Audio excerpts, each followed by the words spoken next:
এ হাস্যকর কথা ভাই। মানে প্রাইমারি স্কুলের শিক্ষকেরা নাকি ২০ বছর আগে একটা মুরগি খেয়েছে, তাও আবার পোল্ট্রি মুরগি। সেই পোল্ট্রি মুরগির ঘ্রাণ এখনো নাকে লাগে। ওরা নাকি একটা দেশি মুরগি কিনে খেতে পারে না। ২০ থেকে ৩০,০০০ টাকা যে এরা বেতন পায়, এগুলা কি করে? এরা দেখেন কতটা নির্লজ্জ, বেয়াদব আর মিথ্যাবাদী হলে এরকম কথা বলতে পারে এরা। এদের জন্য খুবই দুঃখ হয়। এদেরকে আবার আমরা শিক্ষকও বলতে হয়, নির্লজ্জদেরকে। এরা ২০ এরা ২০ থেকে ৩০,০০০ টাকা বেতন পায়। বাড়িতে বসে, বসে সপ্তাহে ২ দিন করে ছুটি। তাহলে বছরে ১০৪ দিন শুধুমাত্র সাপ্তাহিক ছুটি। তার উপর আবার এই রমজান মাস, পূজা, তারপরে বড়দিন সহ সকল ধর্মীয় ছুটি এবং অন্যান্য ছুটি মিলিয়ে এরা ১৬৫ দিনও ক্লাস করায় না ঠিকমতো। এরা যাবে, লুডো খেলবে, তারপরে হচ্ছে গিয়া একজন একজনের মাথায় উকুন বাজবে। এগুলাই হচ্ছে ওদের কাজ।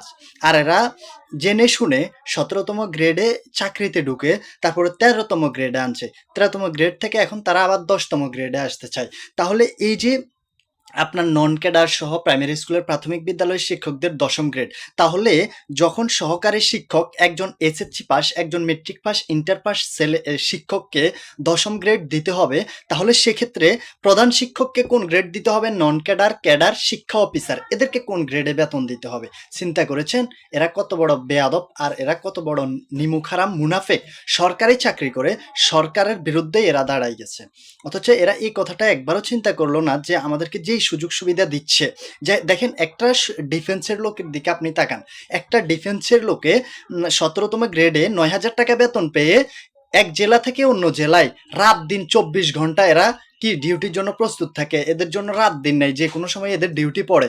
তাহলে এরা যদি করতে পারে ৯,০০০ টাকা বেতনে ১৭তম গ্রেডে, তাহলে একজন প্রাইমারি স্কুলের শিক্ষক বাড়িতে থেকে তাহলে সে কেন ২০-৩০,০০০ টাকা বেতন পেয়েও সে কেন দেশি মুরগি কিনে খেতে পারে না? কতটা লজ্জাজনক কথা।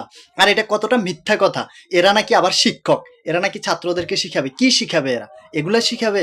এ ধরনের অযৌক্তিক আন্দোলনে সরকারের উচিত এদেরকে বরখাস্ত করে, স্থায়ীভাবে আন্দোলনকারী শিক্ষকদেরকে বরখাস্ত করে দেশে যে ২৭ লাখের মতো অনার্স মাস্টার্স কমপ্লিট করা ছেলেমেয়ে আছে, এদেরকে মূল্যায়ন করে যারা সঠিক মেধাবী, এদেরকে প্রাইমারি স্কুলে নিয়োগ দেওয়ার জন্য। প্রাইমারি স্কুলে যে সমস্ত শিক্ষকরা বর্তমানে আছেন, এরা বেশিরভাগ হচ্ছে ইন্টার পাস অথবা মেট্রিক পাস। এরা সবাই কোটায় ঢুকছে, নয়তোবা এরা প্রশ্নপত্র চুরি করে বিভিন্নভাবে ঢুকছে। আচ্ছা, যাই হোক, যেভাবেই ঢুকছে, সেটা না হয় বাদই দিলাম। এরা এখন যেই কাজটা করতেছে, এটা কি ঠিক করতেছে? আমার মনে হয় এটা ঠিক করতেছে না। এদের যদি না পোষায় তাহলে এরা চাকরি ছাড়ি দেখ। দেশে শিক্ষিত বেকারের অভাব নাই, হাজার হাজার শিক্ষিত বেকার আছে। এরা কেন